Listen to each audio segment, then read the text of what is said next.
Ben ritrovati a un nuovo appuntamento con l'After Show di QVC, questo spazio dedicato alle donne, al loro mondo e all'evoluzione del mondo delle donne al di là degli stereotipi e anche al di là delle tradizioni.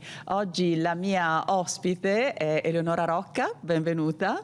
Grazie mille. Co-fondatrice di Horizon Group e fondatrice della community Women for Impact, che conta fino a più di 10.000 donne, una delle community più seguite d'Italia. E con te oggi parliamo di Women Power, ovvero il potere delle donne. La nostra chiacchierata sarà scandita dall'apertura di 4 buste che ci daranno lo spunto per proseguire la nostra conversazione, ovviamente seguendo il filone del potere delle donne. E cominciamo subito. Questo jingle ci dice quando è il momento di cambiare argomento, di affrontare argomento. Il primo argomento in realtà è proprio una domanda che, se riesco a togliere dalla busta, la leggiamo anche. Ecco, e questo è interessante. Che cosa significa empowerment femminile? Allora, empowerment femminile per definizione significa riuscire a valorizzare il talento e il potenziale delle donne, che diciamo che le statistiche parlano chiaro, purtroppo fino ad oggi non è stato ampiamente sfruttato e valorizzato come dovrebbe. Quindi il termine empowerment femminile è proprio dedicato a questo, cioè come possiamo fare per migliorare tutte le potenzialità e migliorare le condizioni, principalmente lavorative e di carriera, delle donne appunto nel mondo del lavoro e anche sociale, ovviamente. Quindi si parla di empowerment femminile non legato a una questione puramente di genere o anche? No, puramente e assolutamente di genere, però ecco il concetto chiave è proprio quello dell'empowering, quindi dare la possibilità alle donne di raggiungere sempre più posizioni di leadership, dare la possibilità alle donne di come dire, avere meritocraticamente le stesse possibilità degli uomini che gli uomini hanno avuto finora. Mi piace sempre molto dire comunque che non è come dire, una guerra tra il genere maschile e il genere femminile, è più cercare di raggiungere un'effettiva parità per quelle che sono le opportunità delle donne, perché diciamolo anche, c'è anche la possibilità che le donne scelgano di non essere leader, scelgano di non essere CEO, scelgano di non fare impresa, scelgano magari anche solo di fare le mamme, però deve essere una scelta. Certo. Purtroppo ad oggi a volte non è una scelta, è qualcosa di imposto. Certo. E quindi... tra l'altro è un atteggiamento che potrebbero avere anche gli uomini, no? Non decidere di diventare leader, non decidere di diventare amministratori delegati, quindi anche lì si misura un po', no? la parità e il livello raggiunto di parità. La tua storia ci parla proprio di empowerment femminile. Tu ti sei un po' inventata in un certo senso la tua carriera? Sì, io diciamo sono partita dalla classica carriera corporate, quindi prima di diventare imprenditrice ho fatto tutto, laurea, master, no, stage e poi fino insomma ad avere posizioni manageriali, questo tra Roma, Milano e Londra, quindi anche vedendo come dire luoghi diversi e modalità diverse di approccio al lavoro, però ecco quello che ci tengo a dire è che io non mi sono mai fermata davanti a tutta una serie magari anche di problematiche che ci sono state legate anche al tema femminile, in quanto la maggior parte delle aziende, dei contesti in cui ho lavorato erano quasi 100% maschili, perché ho lavorato per Microsoft, ho lavorato per Kingston, per HP, per grandi aziende del mondo della tecnologia che ovviamente sono principalmente male dominated, quindi sì, ho dovuto probabilmente lottare di più. Poi nel mondo imprenditoriale è ancora di più, nel senso che in moltissimi progetti all'interno anche di contesti appunto di board of director e quant'altro, purtroppo le statistiche parlano chiaro anche qua, le donne sono minoranza, quindi io spesso mi sono trovata ad avere gruppi di lavoro e costruire progetti in contesti 100% maschili oltre a me, quindi ma sì. Faccio un piccolo passo indietro, perché nella tua spiegazione, nella tua frase precedente, a un certo punto tu hai detto in aziende che erano ovviamente male dominated, ovvero ovviamente gestite da uomini. Perché ovviamente? Ma ovviamente perché ci sono tutta una serie di settori, fortunatamente la situazione sta cambiando, infatti empowerment femminile se ne parla tanto proprio per questo, però ci sono effettivamente una serie di settori, tra cui la tecnologia, la finanza e molti altri settori, che sembrano essere di solo solo appannaggio maschile, cosa che è un po' strana, perché dico, è possibile che così poche donne sono interessate alla tecnologia, è possibile che così poche donne sono interessate alla finanza. In realtà secondo me sono un po' retaggi sociali e culturali che ci portiamo dietro, e quindi questo va cambiato. Ecco, secondo te non è curioso il fatto che, a quello che mi risulta, ci siano molte più donne iscritte all'università e laureate rispetto agli uomini, ma poi nei contesti lavorativi i posti di comando in realtà sono più assegnati agli uomini che alle donne? Che cosa è successo nel frattempo dall'università al lavoro? Allora, esatto, allora, questo è un tema molto interessante, nel senso, l'università, anche lì in realtà vediamo delle situazioni molto squilibrate quando si va a vedere le materie STEM, quindi anche lì ingegneria, informatica, matematica, fisica, sono tutte facoltà universitarie dove la maggior parte degli attendees sono uomini, e anche lì come mai? Perché? Perché c'è un contesto culturale che parte secondo me dalla scuola, no? Perché ancora, se noi ci pensiamo, c'è un po' il fatto di dire queste sono le materie da donna, queste sono le materie da uomo, e quindi questo un pochino ce lo portiamo dietro anche all'università. Poi, come arriviamo a te, giustamente dici tu, non solo c'è questo problema, ma poi quando si arriva a entrare nel mondo del lavoro sembrerebbe che le donne arrivano fino a posizioni da senior management, quindi comunque manager o head of, diciamo un buon livello, ma quando poi si parla di salire ancora sopra, quindi diventare director, diventare membro del board, diventare CEO, allora lì sembra che c'è questo famoso soffitto di cristallo, così lo chiamano, quindi sembra il glass ceiling, che sembra che non riusciamo veramente a sfondarlo o a salirci sopra. Quindi secondo te c'è anche una sorta di condizionamento che parte, tu dici, dalla scuola, mi azzardo a dire dalla scuola elementare, certo, addirittura, no? Con la divisione, questo è da uomo, questo è da donna, questo è da maschietto, questo è da femminuccia, e questo poi ti influenza per tutto il resto della tua vita, anche se sei consapevole di questo. Questo ti voglio chiedere. Tu lotti ogni giorno con i condizionamenti che capisci che sono dei condizionamenti, non delle tue vere convinzioni? E infatti questi sono quelli che vengono tecnicamente chiamati unconscious bias, cioè tutti quei bias cognitivi che però sono inconsci, cioè molte cose noi non ci rendiamo conto che le facciamo a volte, no?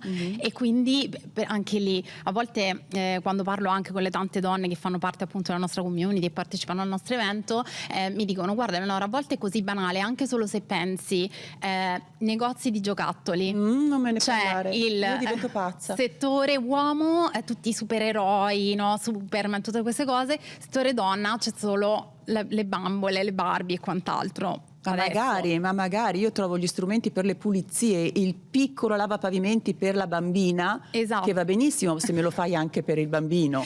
E quindi questo che cosa significa questo però? Che ci portiamo dietro poi tutti questi bias, magari anche senza rendercene conto, perché se per tutta la vita, fin da quando eravamo piccoli, anche gli uomini stessi hanno vissuto tutta questa situazione, poi come si possono comportare quando diventano capi? Allo stesso modo. Allo stesso modo. Allora, questo suono ci induce a proseguire e a scoprire qual è la frase famosa che sarà il prossimo stimolo alla nostra conversazione. È una frase di Hillary Clinton che dice: le donne costituiscono la migliore riserva di talento esistente mai sfruttato. Sei d'accordo?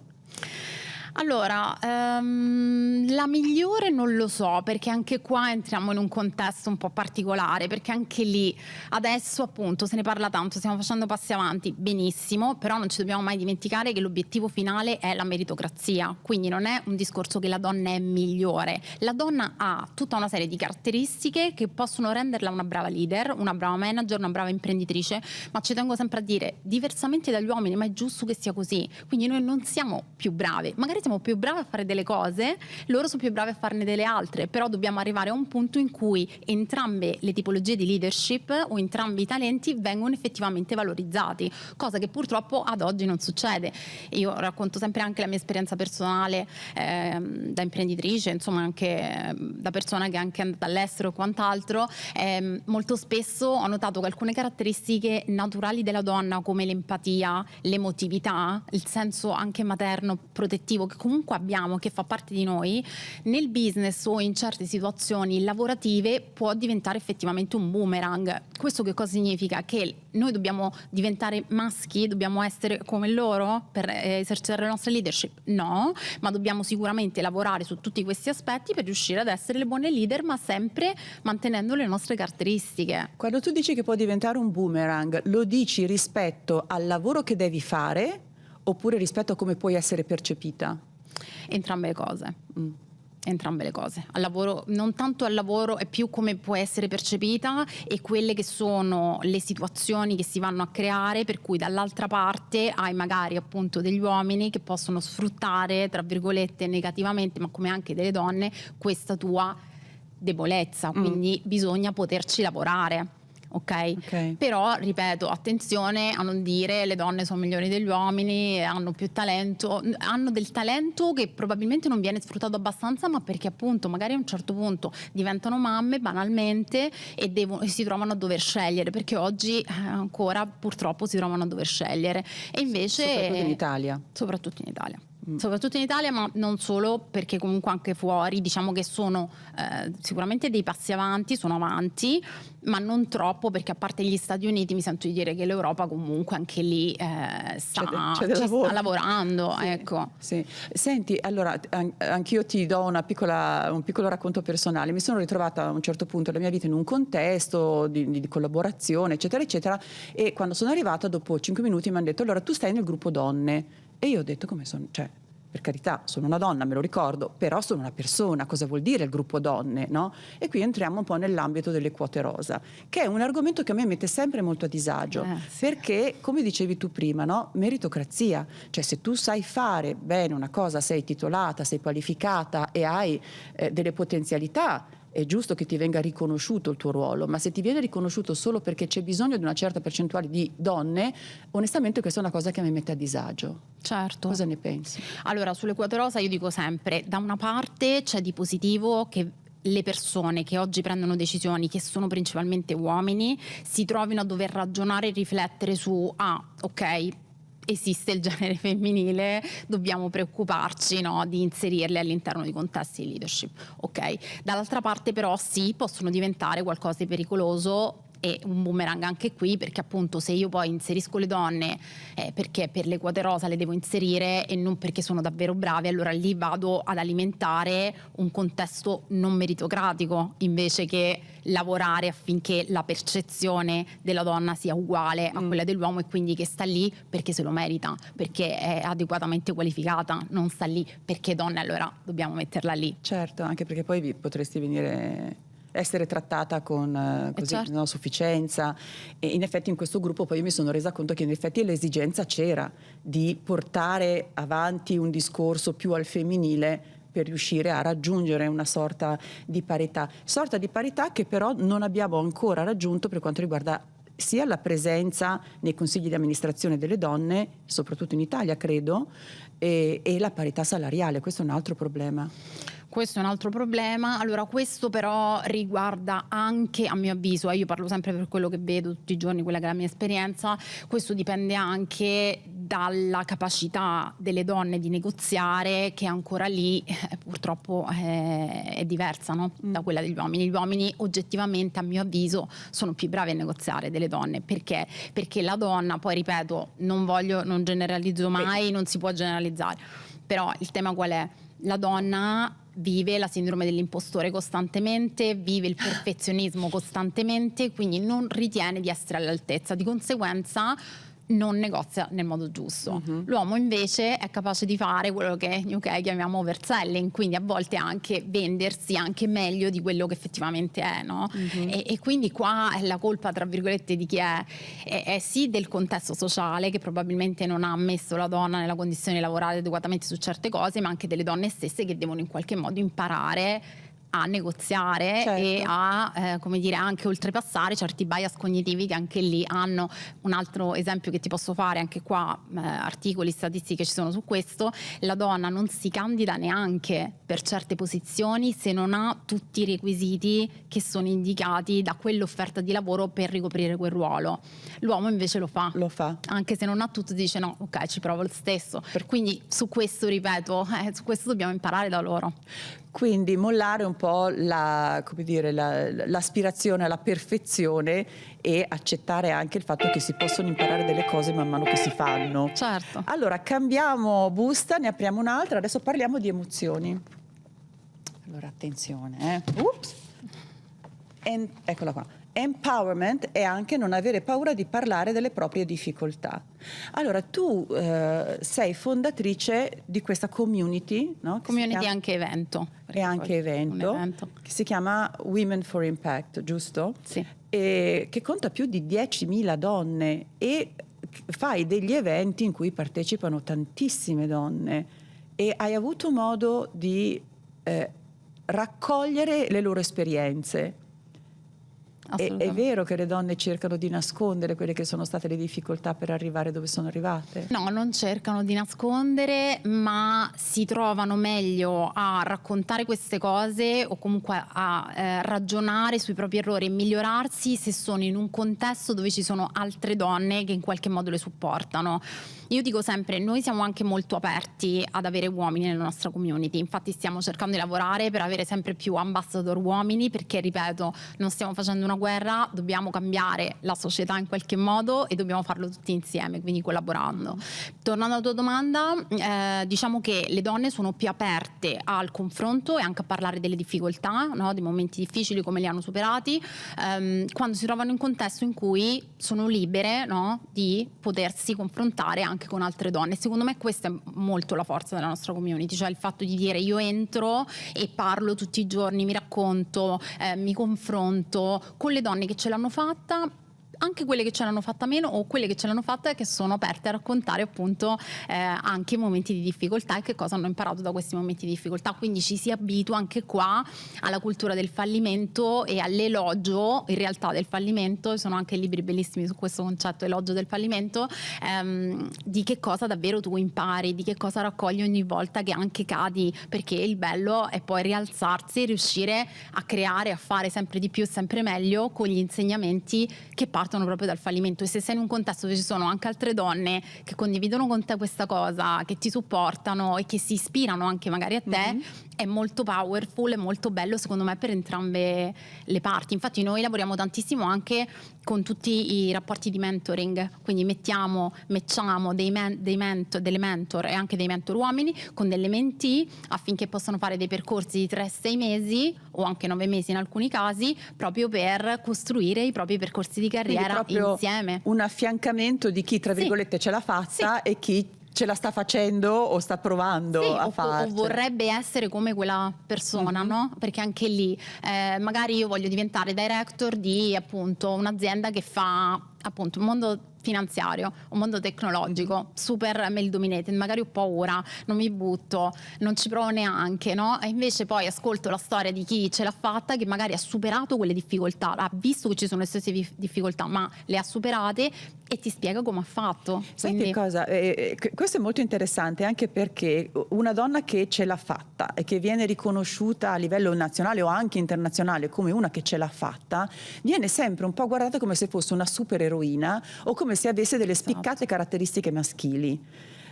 Allora, forse bisogna proprio uscire un po' da questo racconto dell'eroina che sfonda il famoso tetto di cristallo, ma è un caso più unico che raro. Certo, no, beh, ma la cultura in generale, io questo dico anche per le nuove generazioni, no?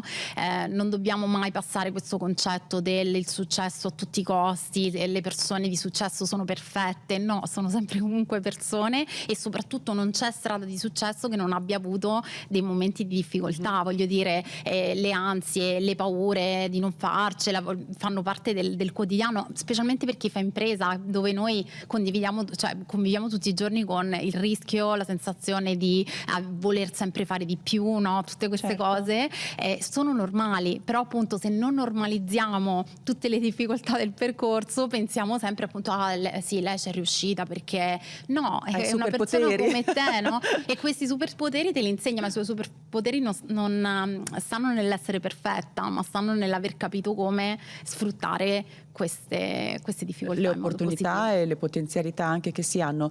E questo che succede al tuo evento? C'è scambio di... Esatto, io faccio salire sul palco quando loro mi dicono come devo strutturare, no, il mio, come dire, il mio speech. Io dico sempre: sono 20 minuti, i primi 10 concentrati sulla domanda.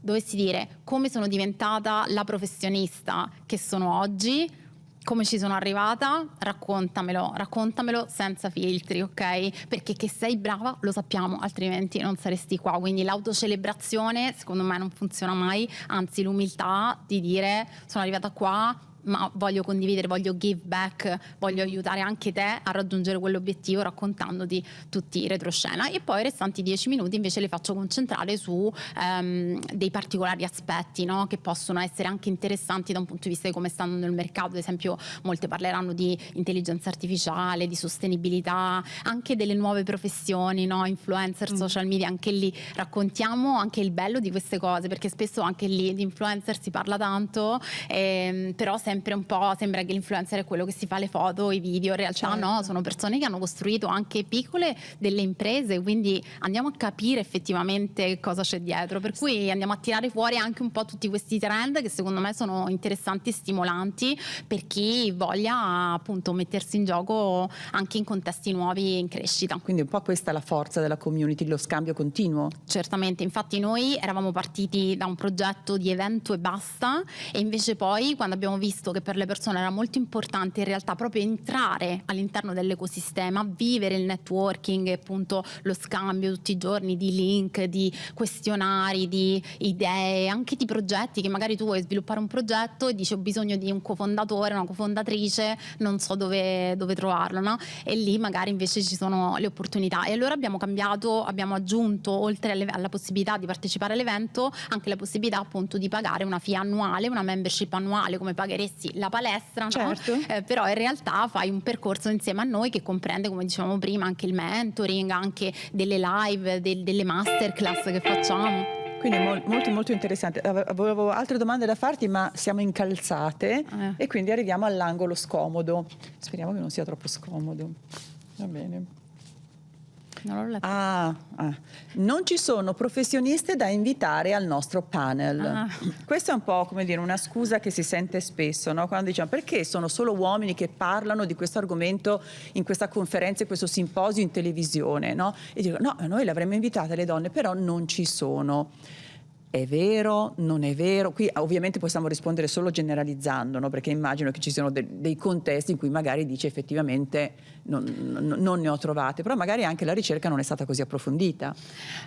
Sì, allora questa cosa infatti è la tra virgolette scusa sì che utilizzano sempre, non ci sono, ok? Allora in realtà sì, sono in minoranza, quindi sicuramente sono di meno, però il mio evento ti dimostra che noi ne abbiamo portate 160, no? E quindi in realtà ci sono, però vanno ricercate. Il tema però qual è? Tornando al passo prima, cioè la società come è sviluppata, come sono i contesti, no, uomo-donna al momento, se pensate che la maggior parte delle persone che prendono queste decisioni, quindi devono scegliere chi portare, sono uomini, è ovvio, cioè, viene secondo me a loro spesso spontaneo pensare al collega o ai colleghi con cui si interfacciano più spesso, è la cosa sì, più semplice da fare. Penso no? che faremo anche tutti quanti, no? Cioè pensi a Esatto. qualcuno, pensi a qualcuno che conosci. Esatto, quindi il problema secondo me sta lì, il fatto che dobbiamo proprio migliorare anche questo, cioè dire cerchiamo anche delle donne. È bello che se ne stia parlando adesso perché questo mette tutti gli organizzatori di eventi nella condizione di dire ok,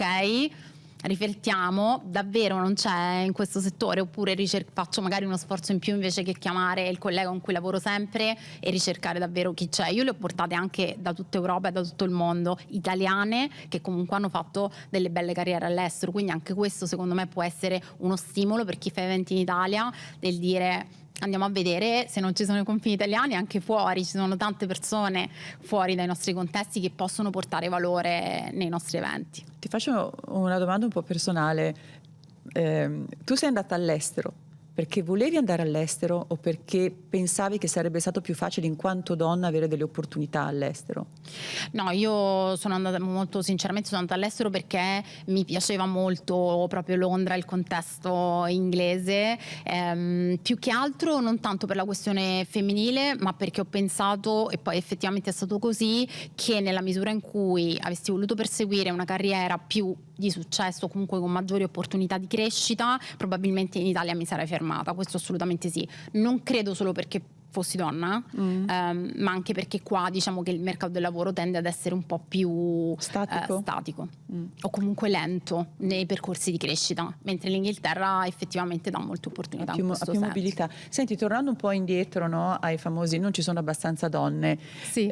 Questa puntata di questa trasmissione in cui c'erano 4 uomini che discutevano di quanto le donne siano penalizzate sul lavoro, io mi chiedo, ma non si sono resi conto che era una cosa surreale?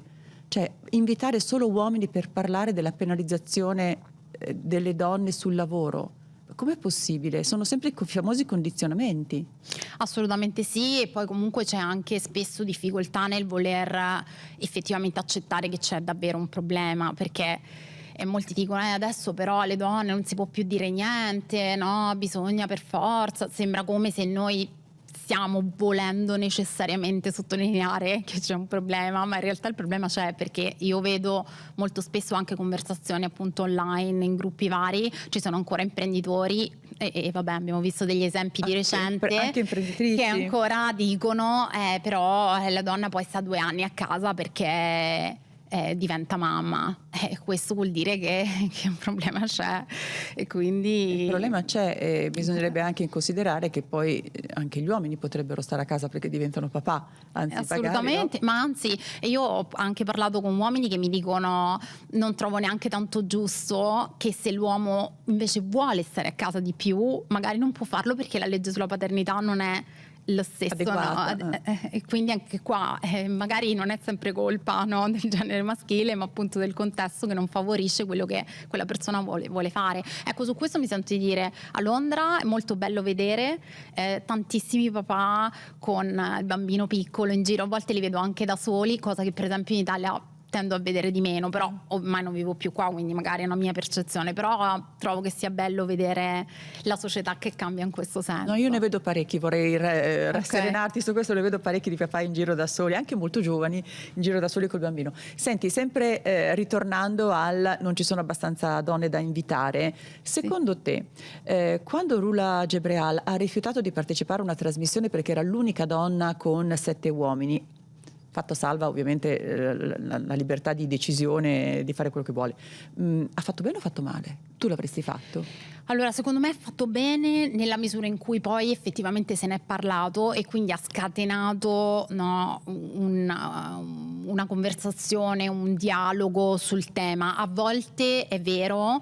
che per smuovere le cose bisogna fare delle azioni un po' più disruptive, perché altrimenti le cose non cambiano mai.